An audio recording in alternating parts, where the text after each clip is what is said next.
Welcome to Psychology and Daf. We're on Gemara Rosh Hashanah Daf Lamed Beis, and today we're going to talk about the phenomenon of any attention is better than no attention. The Gemara explains that certain psukim are not mentioned in Musaf on Rosh Hashanah because they're too harsh, though they express valid ideas of kingship, of Malchus.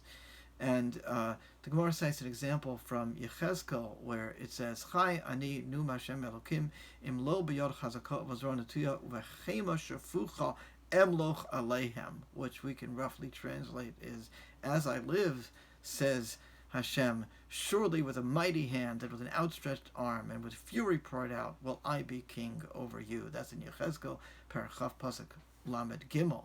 And Rav Nachman said about this pasuk, I would rather Hashem be angry at us if that's what it takes for us to get redemption, if that's what it takes for Mashiach to come.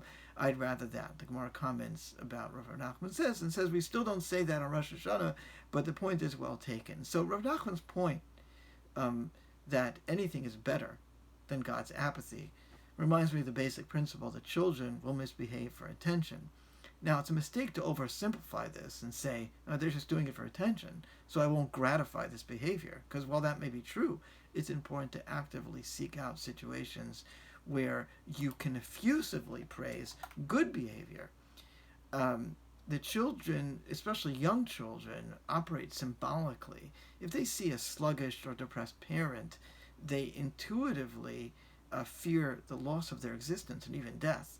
So a child may accidentally spill a cup of juice and hear his mother or father yelling and getting all reactive, while the child may not want to be yelled at. The liveliness and activity can be reassuring and gratifying, especially if the parent was moping and depressed on the couch a minute ago.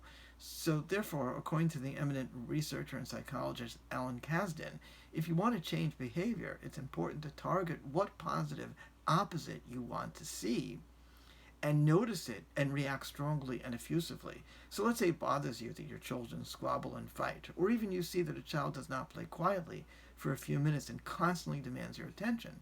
An example of how to deal with this is to notice when the play is going well.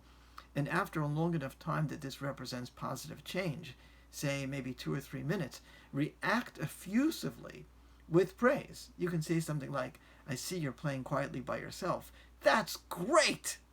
I'll set the timer for another 5 minutes, and then I'll join you or read you a story. So what you're doing is you're really noticing what the child is doing in a positive way, and you're reacting really strongly.